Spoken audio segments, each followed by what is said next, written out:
Lizzie, who are you, where are you from, and what do you do? I'm Lizzie, Sparky Lizzie to my friends.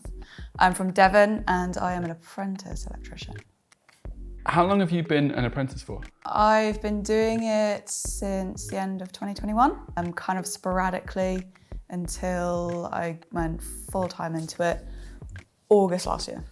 Can you tell me about your journey into becoming an apprentice? Okay, it was kind of accidental because I was doing a degree, so I was training to be a clinical psychologist.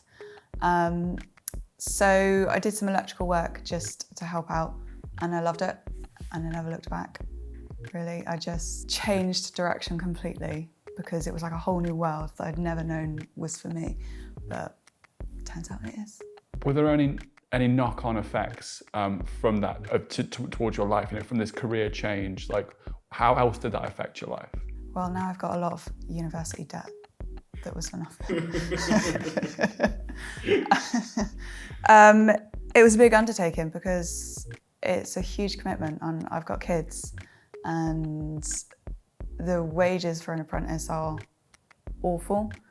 So you have to really think about it. I just had to make a lot of cutbacks and I had to sacrifice my time, but it's totally worth it. What was the most pleasant surprise when you switched career into being an electrician? That it really engaged my attention. I was fascinated by it.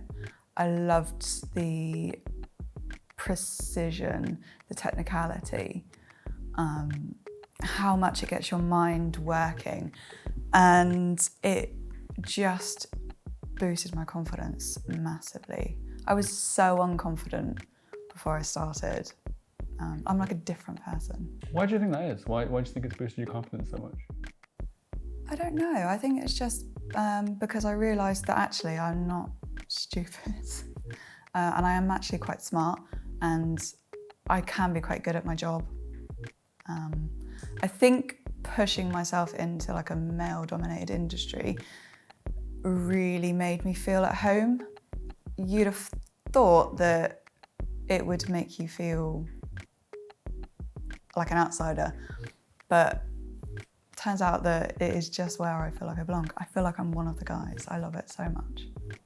It's kind of unheard of for people like later on in life, late 20s, 30s, 40s to go into apprenticeship. Can you talk us through like what that experience is like in terms of the financial stuff, like what's involved, like what you have to do, things like that? Yeah, it's not easy. Apprenticeships, they're not geared towards anyone over the age of 19. You do have to make a lot of financial sacrifices. You have to really want it. It can't just be like, oh, I want to be an electrician because I'm going to get rich. You're not, for a start. And it is 4 years of hard slog. And you've got to fight for your apprenticeship. You've got to fight to get an employer. You've got to fight to keep the employer. You've got to fight to get your college work done. And you've got to fight against young people who are cheaper. For me, male young people who are cheaper. And another thing, they don't have kids. So they don't have to say, oh, I need to leave at 3 to pick my kids up. Employers don't want that. You need to find someone who's flexible. It is a lot of hoop jumping and trying to make all the pieces of the puzzle work. There's a massive skills shortage, so there's not enough electricians to fill the roles, and it's really difficult to get them to take on an apprentice because they've got then to commit to at least a year of you just costing them money. You're not making them any money, you're not efficient enough. That's really hard. It's hard for everyone. There needs to be more incentives to get like sole traders to take on apprentices because at the moment there's just not enough. I think there was like 90 students for the year 1 apprenticeship at my college this year. There's not that many electricians. Were you aware of all of these roadblocks and hoops before you took on the apprenticeship? No, I went into it pre-blind. I had no idea. I thought, oh, that's great. You hear that everyone will say like, oh, yeah, that's a good job. Everyone needs an electrician. So you think that the opportunities are just going to land in your lap. But it's not the case at all. You've got to fight so hard to get anywhere. And the apprenticeship, to me, I think is the easy route, because if you're just going to college full-time without a job, then you've got to self-fund that course. And then after 2 years, then find an employer to take you on. But you only know what you've done at college and a bit of theory. You have no practical skills, technically. So that, to me, is a long path. So I think I've got it easy, but it's still really hard. Are there other routes into the trade? Technically, yes. There's a lot of short courses, but 9 times out of 10, they aren't going to teach you all the skills you need. You can't learn how to be an electrician in a few weeks. You can't even learn how to be an electrician in a year. And even the short courses that are technically legit, you're not going to learn enough. So you're just going out then into the trade, usually self-employed, with no idea, and then that's when mistakes happen. It's like driving. You know, when you learn to drive, and then when you finally pass your test is when you really learn to drive. It's the same being a spark. When you're out on a job on your own, you need the experience to be able to overcome all of the problems, because there's going to be problems, there always is. From your experience, would you be able to give any advice to anybody thinking about doing this? You know, is it like a more mature apprentice? Firstly, make sure you really want to do it, because it is a commitment. You need to know that you've got a few years to train and you're going to be on a low wage. But mostly, don't be afraid of turning up at college and being the oldest one there. Nobody cares to start with, and you're probably not going to be the only older person there. It doesn't matter. It's all good. Probably will be the only girl though. What keeps you motivated during your apprenticeship? What makes you want to succeed? I'm just obsessed. Like, that's my main answer. I'm just obsessed. I love it. I love learning. I love getting it right. I hate getting it wrong. And knowing that I have so much to learn spurs me on. What do you geek out about the most about being an electrician? It's probably the regs. Yeah, probably the regs actually. That's nerdy. Yeah. I can't spout them off. I can't tell you like, oh, this regulation number 543.2.7 states that you can't run a catenary wire longer than 28 meters. That's not true, by the way. Don't put that in there. But yeah, I love it, because then you walk around and you start thinking, that's against regs. That's not in the regs. You're doing that wrong. Have there been any particularly sort of challenging standout moments for you since starting your apprenticeship? Honestly, it's mostly just trying to work it around being a mum. I can only really, a lot of the time, commit to 9 till 2. Most employers don't really want that. And it's also, you're just getting into a job and, oh, now I need to pick my kids up. I can't work away a lot, so I miss a lot of opportunities just because I don't have the flexibility of other people. So then I have to spend a lot more time practicing at home, learning at home. So that's probably it, really. So if you could offer one piece of advice to your younger self, pre-apprentice, what would it be? I would say to little Lizzie that you're smarter than you think you are, and you just need to take the risk and do it, because you can do it and you'll love it and it'll be the best thing that you ever did. And that's not just with like work, that's with everything, I think. I wasn't confident at all when I was younger. It held me back massively. That's probably why it took me being much older to be successful in going into something that's a bit scary, because when I was younger I just didn't have the confidence to do that. So yeah, I would tell me to be confident and just take risks. Being a mum and being an apprentice, are there any lessons that you've learned coming through that you could share with us? Yeah, I think the biggest lesson I've learned is that I can't tear myself into two. I have to accept that I'm not going to be the 100% everything at all times, and that's okay.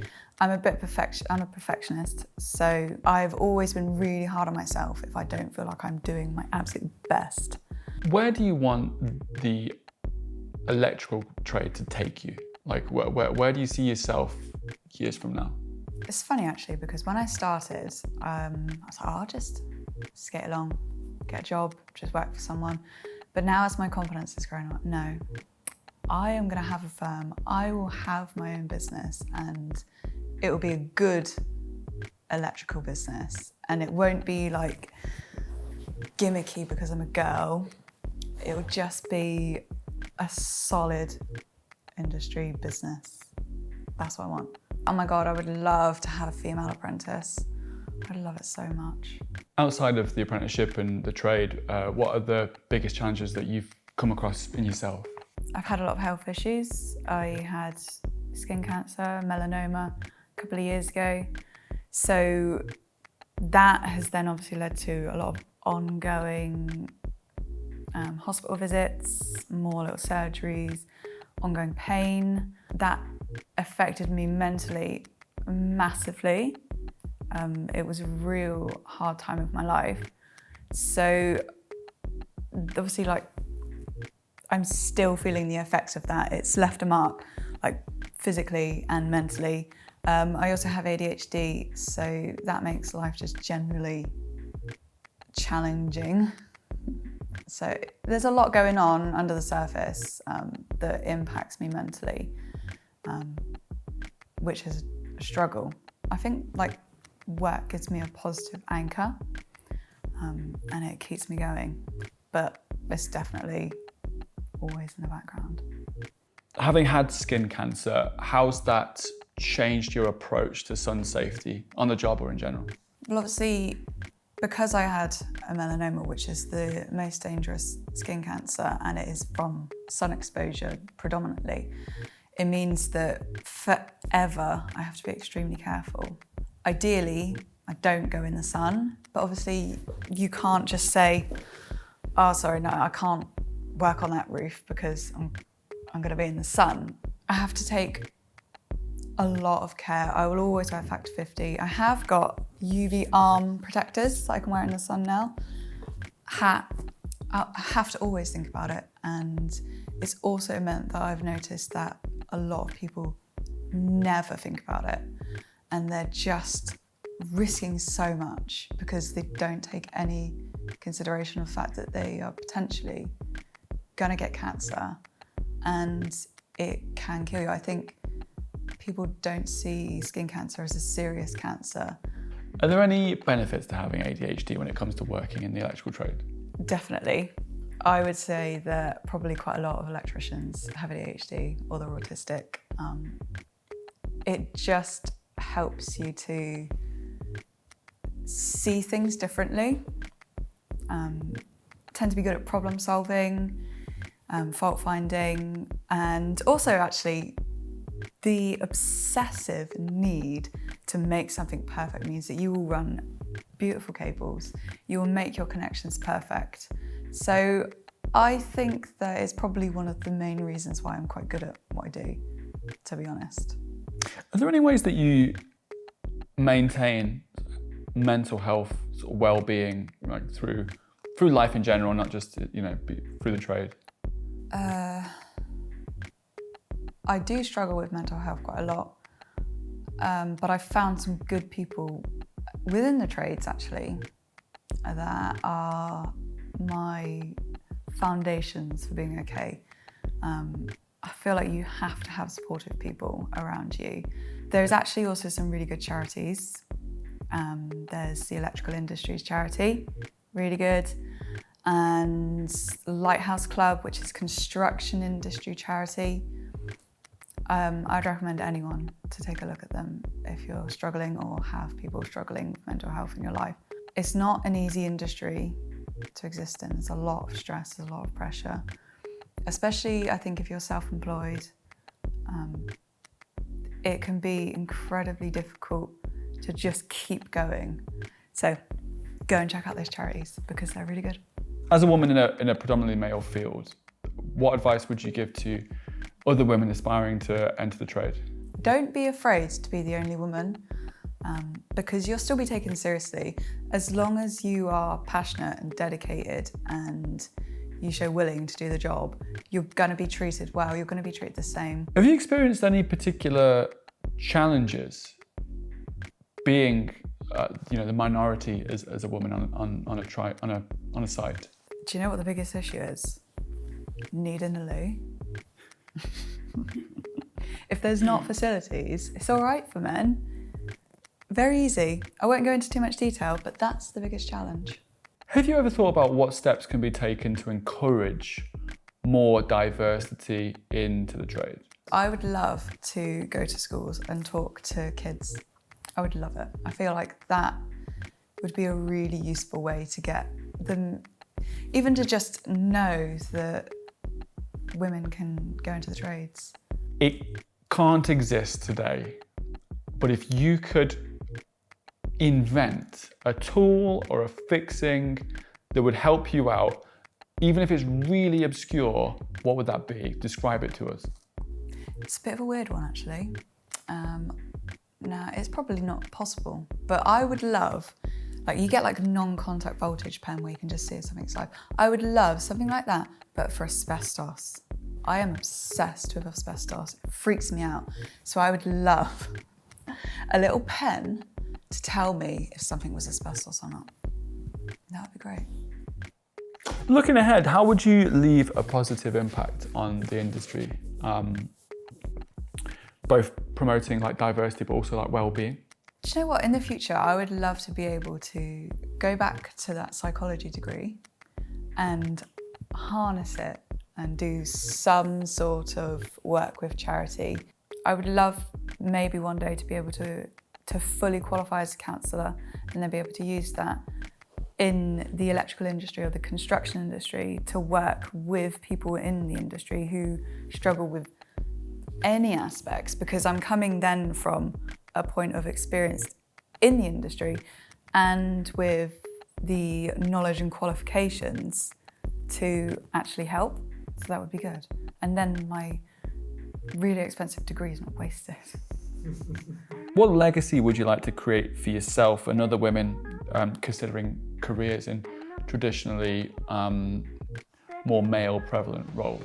There's so many jobs out there that were traditionally male dominated that is now a healthy mix, like healthcare. There's lots of women who are doctors and you don't think twice about it. So I would love for in the future it to be similar or the same, that it's not thought about so much, that it's not a big deal. There's always going to be some aspect because that's just human nature. I would love for it to be just people in the industry. Thank you, Lizzie. Thank you very much.